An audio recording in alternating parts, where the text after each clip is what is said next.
Halo guys, balik lagi sama gue William ya. Dan hari ini gue mau membawakan konten yang sebenarnya rada-rada tidak biasa.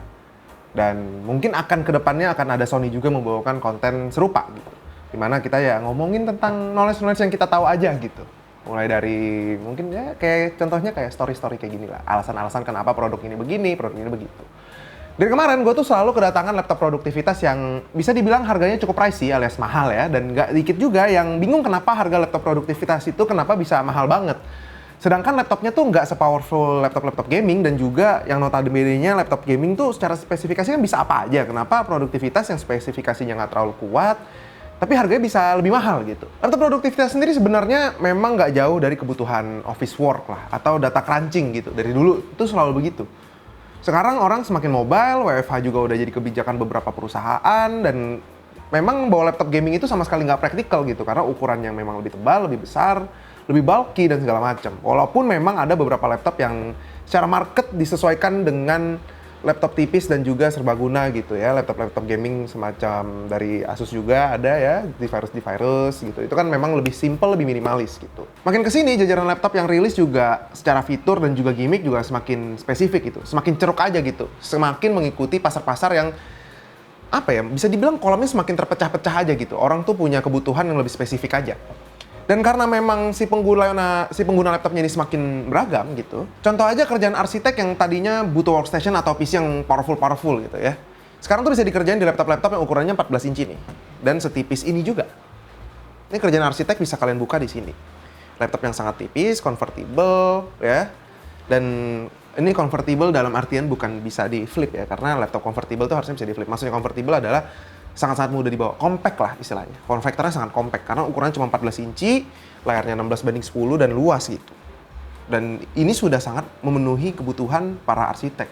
Kalau memang hanya untuk mempreview ataupun membuka file-file 3D ataupun file-file gambar yang mereka buat gitu. Hanya untuk kayak biasanya buat showing aja sih, buat presentasi aja ke klien gitu. Nanti kayak gimana, beberapa sudutnya dilihatnya seperti apa, itu biasanya dibutuhkan laptop-laptop seperti ini. Nah, apalagi cuman yang sekedar office work atau data crunching. Iya, gue tahu Excel ya atau spreadsheet gitu ya, itu sendiri bisa sangat-sangatlah berat gitu. Tergantung dari jumlah data yang kalian pakai, seberapa banyak data yang menjadi referensi dari spreadsheet utama kalian, itu tuh memang akan sangat berat. Apalagi kalian emang ekonom yang ngerjain financial model, gue tahu itu seberapa berat spreadsheet kalian ya. Dan semua itu beneran bisa jalan dengan sempurna di laptop-laptop seperti ini. Karena memang saya banyak menemukan teman-teman saya yang bekerja di bidang serupa, itu memang udah pakai laptop-laptop yang kayak gini aja. Dan karena simple dan nggak ribet aja gitu. Sampai kantor, colok satu kabel, pek, semuanya nyala. Kalau kita mengesampingkan fungsi gaming, laptop kayak gini tuh udah jadi surga lah. Buat selain yang tadi gue bilang ya, secara arsitek atau apapun itu ya. Dari desainer dan fotografer juga menjadi surga mereka lah laptop-laptop seperti ini. Karena layarnya tuh udah pakai OLED ya. Kayak ini ZenBook Space Edition, ini ZenBook Space Edition bisa kalian lihat yang belakangnya ada layar ya. Terus ada kayak planet-planetnya tuh di depan. Ada apa kode Morse tulisannya tuh kalau nggak salah @Astra Aspera kalau nggak salah. Seingat gue ya, @Astra Aspera gitu. Melalui kerja keras menuju bintang apa gitu. Gue agak lupa. Nah, itu nanti ditulis sama editor. Itu karena udah pakai layar OLED nih depan nih juga pakai OLED gitu ya. Itu tuh warnanya emang sangat-sangat akurat gitu. Apalagi dengan sertifikasi patent validated nih. Di sini ada stiker patent validated ya, dan juga di IP3 100% di laptop ini.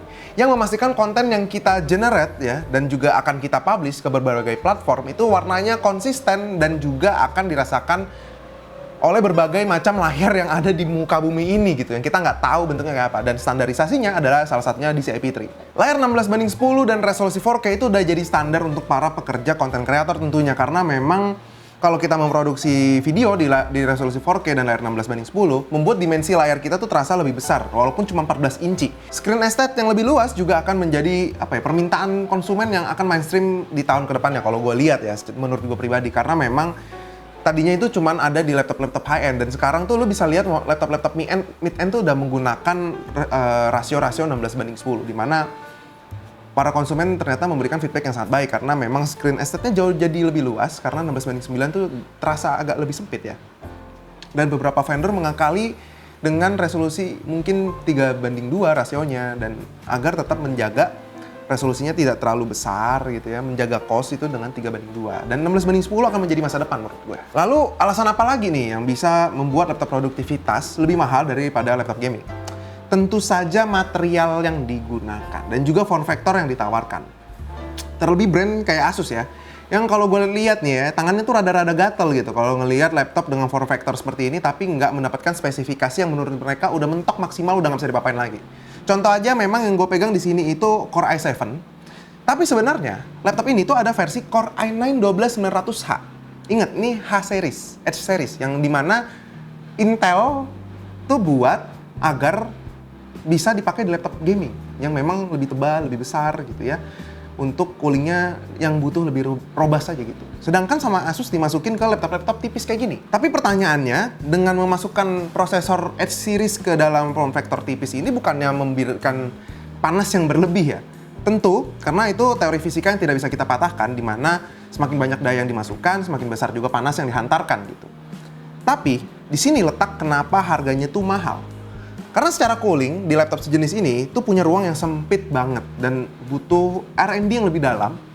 Bagaimana caranya mereka memindahkan panasnya itu secepat mungkin? Karena ingat, daya apapun yang kalian masukkan ke dalam prosesor itu akan menghasilkan panas. Jadi salah satu-satunya solusi yaitu meratakan si panasnya ini dan dibuang secepat mungkin. Nah, proses itu yang membuat laptop-laptop productivity seperti ini jauh lebih mahal karena memang riset untuk coolingnya tentu akan lebih mengambil waktu yang lebih lama dan juga budget yang lebih besar karena ini form factor yang sangat tipis. Jadi mereka harus menggunakan setiap inci dari bagian laptop ini sebagai pendinginnya gitu. Bodinya juga terbuat dari aluminium yang bisa dibilang high grade, dimana pas lu pegang tuh langsung berasa, oh ini laptop mahal. Dimana laptop seperti ini tuh sangat rigid. Lu bisa lihat sendiri, ini nggak bisa dibengkokin layarnya. Flexnya dikit banget. Flex ada pun ini merupakan kesengajaan dari engineer dari laptop ini pastinya. Karena kalau laptopnya terlalu stiff, ada kemungkinan layarnya akan bengkok atau segala macam. Jadi memang sengaja diberikan sedikit flex agar tetap bisa lurus gitu bentuk laptopnya.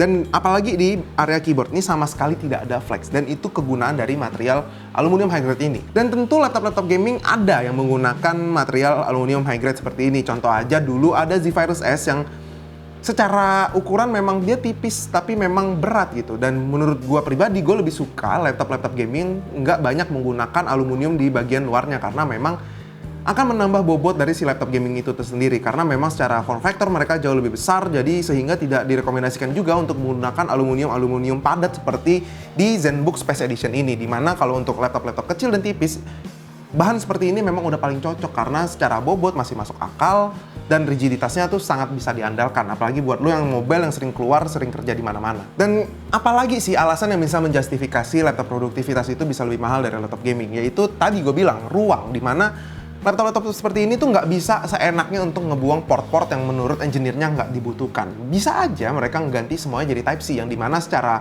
dimensi jauh lebih kecil, lebih mudah dikerjakan karena memang si konektor, si prosesor dari si USB Type-C-nya tuh memang jauh lebih kecil, lebih simpel lah gitu bentukannya. Tapi karena mereka harus memasukkan banyak port yang jauh lebih besar, seperti HDMI full size gitu. Di sini tuh ada HDMI full size di sini, ada 2 Type-C. Dan di sebelah sini itu ada USB Type-A dan juga headphone combo jack audio, yang dimana kelihatannya memang kayaknya dikit gampang deh masukinnya. Enggak, ini sangatlah sulit karena memang balik lagi tadi, ruangnya yang sangatlah sempit. Dan gue nggak bilang kalau laptop-laptop seperti itu cocok untuk gaming. Tentu gaming tetap bisa dilakukan karena dia di sini udah pakai Intel Iris Xe ya. Dan di sini tuh juga laptopnya itu kalau untuk gaming ya paling casual gaming aja gitu, dan nggak bisa untuk pekerjaan-pekerjaan yang lebih berat gitu atau gaming-gaming AAA, bahkan apalagi ray tracing itu kita lupakan saja karena memang ini integrated GPU. Dan kalau kalian mau punya laptop gaming dengan struktur, desain, bahan yang sama, tentu kalian harus menggali kocek atau dompet kalian jauh lebih dalam lagi karena memang akan sangat mahal. Karena gue tahu ada beberapa lini di ROG itu seperti Zephyrus Duo itu menggunakan bahan yang besi seperti ini, aluminium ini, dan memang itu sangatlah mahal. Jadi sebenarnya laptop premium seperti ini tuh sebenarnya kalau mau yakin kenapa mahal, ya kalian harus pegang dulu secara fisik. Karena kalau kalian hanya mematok sebuah produk dari price to performance, ya maka perdebatan ini tidak akan ada habisnya. Yang ujung-ujungnya berakhir di kenapa nggak rakit PC aja gitu kan. Bahkan ya kalau mau bawa portable, ya PC sebenarnya juga masih bisa lu bikin portable gitu. Maka dari itu ya agak sulit untuk lo mematok segala hal dengan price to performance, di mana kalian juga harus memperhatikan segala form factor, gimmicknya, desainnya, kebutuhan kalian seperti apa, seberapa mobile kalian, seberapa ceroboh kalian. Karena kalau lo beli laptop kayak ZenBook Space Edition ini, itu udah ada military standard grade, di mana memang dites bantingan, getaran, dan juga cipratan air itu semuanya dites di military standard grade, di mana lebih cocok untuk orang seperti gue contohnya yang memang sangat-sangat ceroboh gitu dalam menggunakan laptopnya. Ya paling kalau lu pakai beberapa tahun rusak sih nggak, paling boncel-boncel aja karena tabrak-tabrakan kan. Dan kalau kalian mau beli Asus ZenBook 14X OLED Space Edition ini, kalian bisa langsung dapatkan di Blibli sekarang. Dan pastinya gratis ongkir, pengirimannya juga cepat. Karena cuma Blibli yang bisa kasih lebih buat kamu. Dan kalau menurut gua, kalau lu ngomongin laptop seperti ini, contoh kayak laptop ini yang harganya memang cukup pricey ya. Ini seinget gua tuh ada di angka 30, 20 something sampai 30.